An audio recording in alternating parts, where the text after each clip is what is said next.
Hello everyone. Today we will discuss a very interesting topic that is cultural differences.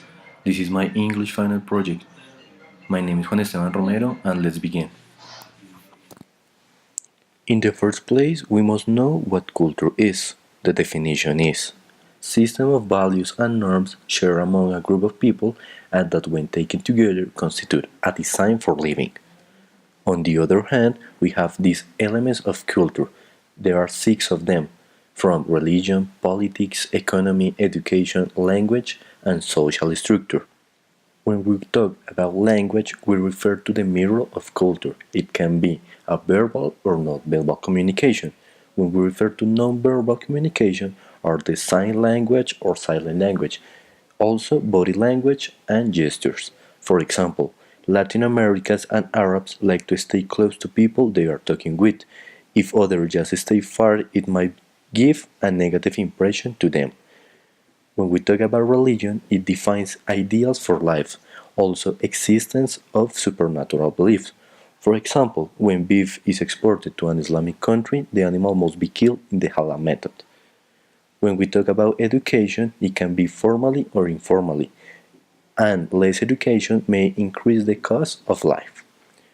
When we talk about social structure, it refers to the family and kinship. Also, family size differ in Western countries and countries like ours. The chosen method to obtain information was the interview. But why? Well, first of all, when you ask a question, it goes beyond a simple yes or no. You can mention things you like or have accomplished, for example, some experience or notable achievements. To make this project work, 14 questions about cultural differences were made and were uploaded to the English Live blog. On this website, people of different nationalities can enter and answer the question that each one of them wants to answer. On this opportunity, we receive responses from Italians, French, Japanese, and Brazilians. Unfortunately, of the 14 questions, only 8 of them were answered. So we will see below the analysis of each response provided by these different cultures in order to see the perception of the people regarding this issue. Of the answered questions, the first one was answered by an Italian and was, how do you define family? His answer was, family is probably one of the most important things for an Italian. Closeness and loyalty with family members, even when you live far away, is unquestionable. Families still tend to be a larger in number, and therefore there is a deep sense of respect for elders and parents who have dedicated their lives to raise their children. In my case, moving away as I got into adulthood was not a priority. It is very common for children to leave their parents' home at high age. The second question is about the status in a Japanese family. Japanese culture is patriarchal in many aspects, and fathers are always expected to receive the ultimate respect. They have definitely had the last word regarding the education and the future of their sons. Mom, on the other side, are devoted entirely to household duties and raising the children, while she is treated respectfully by the father. The third question is about how important is education in your family. Education is not considered a main priority for the women in Pakistan, although some are able to attend school, like in my case. It is not common. In fact, many traditional families discourage their daughters when it comes to receive any sort of education.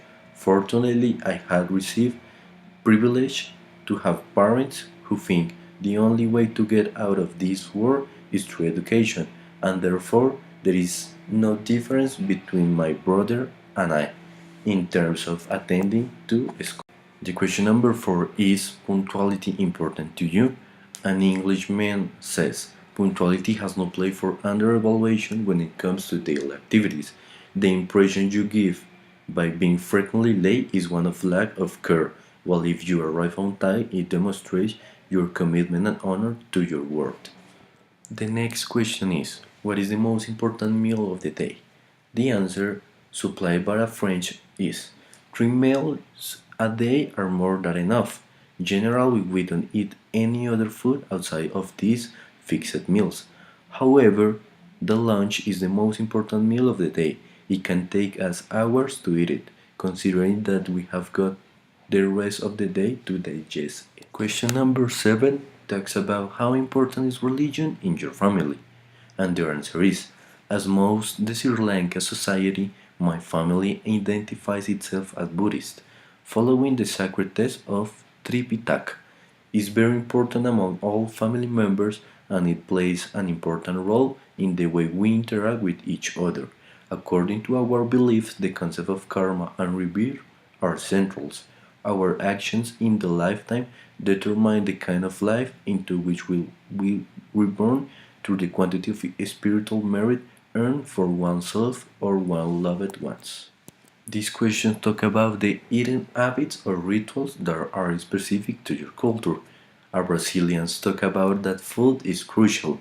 Ever since you are little, you are taught to eat large portions at any meals. For this reason, we always tend to eat everything that has been served on our plates. Taking more food than the one that you can handle and leaving it unfinished is considered impolite, and it suggests that you didn't enjoy it. The last question is about defining and describing the most important holiday of your culture. The answer is, as you may know, India is a very religious country. One of the most celebrated and appreciated holidays is Holi. This religious festival celebrates the end of winter with the last full moon of February, or the 1st of March. It consists basically in randomly throwing brilliant colored powders to other people as a symbol of happiness brought by spring season. To close this presentation, I would like to leave this phrase to generate awareness in you about the importance of cultural diversity. See you another time.